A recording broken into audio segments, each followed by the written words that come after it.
ঘুর খুললেন, হ্যাঁ করালেন, যা কাপড় আছে ফ্যাক দিয়া একদম রেডি করলেন, জানাজার হয়ে গেলেন।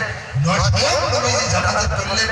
হে যুবকেরা, তোমরা যদি কুরবানি ঠিক রাখো, বাবা যদি তোমরা যদি ফাঁসি দিতে যাইতে পারো, আল্লাহর দয়া যদি বুকের মধ্যে নিতে পারো, আমি এই ক্ষুদ্র কিছু বলতেছি, কসম খোদা, আল্লাহ ওই আব্দুল্লাহর মতো ইজ্জত আল্লাহ তোমাদেরকে দুনিয়া দিবে, আখিরাত আল্লাহ দিবে। আল্লাহর কোনো পন্থী নাই। একটা কথা মনে রাখি, আল্লাহর কোনো পন্থী নাই। এবারে নবীজি সাল্লাল্লাহু আলাইহি ওয়াসাল্লাম নিজে গুণের মধ্যে নামছে আর বলছেন, বলো এই আব্দুল্লাহ লাশ আমার হাতের মধ্যে দাও। নবীজি নিজের বুকের মধ্যে নিলেন, কবরের মধ্যে শোতালেন, বিসমিল্লাহ মিল্লাতি রাসূলুল্লাহ ফি সাবিলিল্লাহ বলে দোয়া করলেন। এবারে উঠবেন আল্লাহর নবী সাল্লাল্লাহু আলাইহি ওয়াসাল্লাম। হে যুবকরা শোনো, আল্লাহর নবী, আমার নবী মুহাম্মদ রাসূলুল্লাহ সাল্লাল্লাহু আলাইহি ওয়াসাল্লাম উম্মতের ভিতরে যুবককে কত ভালোবাসেন। এবারে হাত তুলে বলতে আছে, ইয়া আল্লাহ, ইয়া আল্লাহ, ইয়া আল্লাহ, আমি আব্দুল্লাহর উপরে খুশি, আমি আব্দুল্লাহর উপরে রাজি। হে আল্লাহ, তুমি আব্দুল্লাহকে কবুল করে নাও। এই ব্যাপারে তিনবার দোয়া করছেন।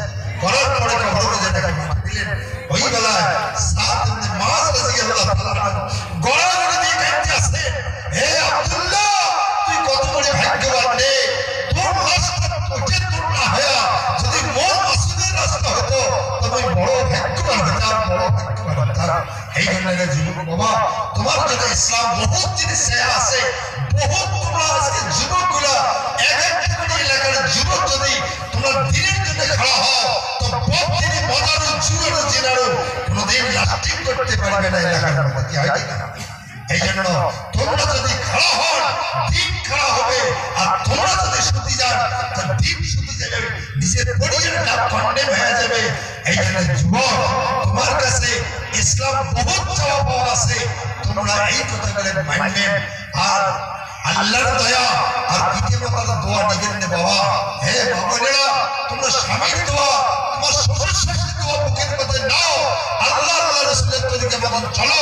তোমার সংসার জীবনের মধ্যে কসম খোদা এক চুল পরিমাণ না দুনিয়ার কোনো ইজ্জতের কমি হবে, না আখিরাতে তোমার শাস্তি হবে।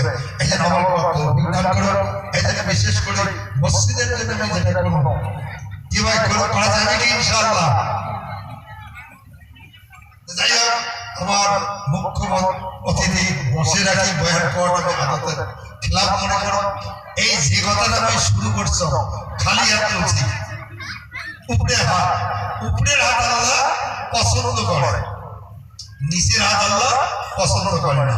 কি ভাই, আমরা যখন আমার মেহমানের তরফ থেকে একটা ডাক আসলে ইনশাআল্লাহ কি আমরা রাজি আছি তো যাবো ভাই? যদি যাই, এই মসজিদে তোমার আমার এই মালের বিপক্ষে আল্লাহর কাছে সাক্ষী দিতে কিছু হলো, যাতে দ্বিতীয় সাতটা হয়, সদাই করে আল্লাহ আমিন, আল্লাহ তাআলা কবুল করে।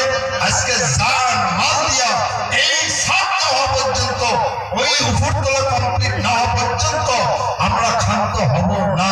কারণ ইনশাআল্লাহ আল্লাহ আমাদেরকে যতগুলো কথা বলা হল, শোনা হল, আল্লাহ তাআলা আমল করার তৌফিক দান করুন। যদি কথার মধ্যে কারো অন্তর লাগে থাকে, আল্লাহর রাস্তায় মাফ করবেন। কেন মাফ চাওয়া হয়? ওই ব্যক্তিকে আল্লাহ ভালোবাসে যে অন্যায়কারী মাফ চাওয়ার আগেই সে মাফ করে দেয়।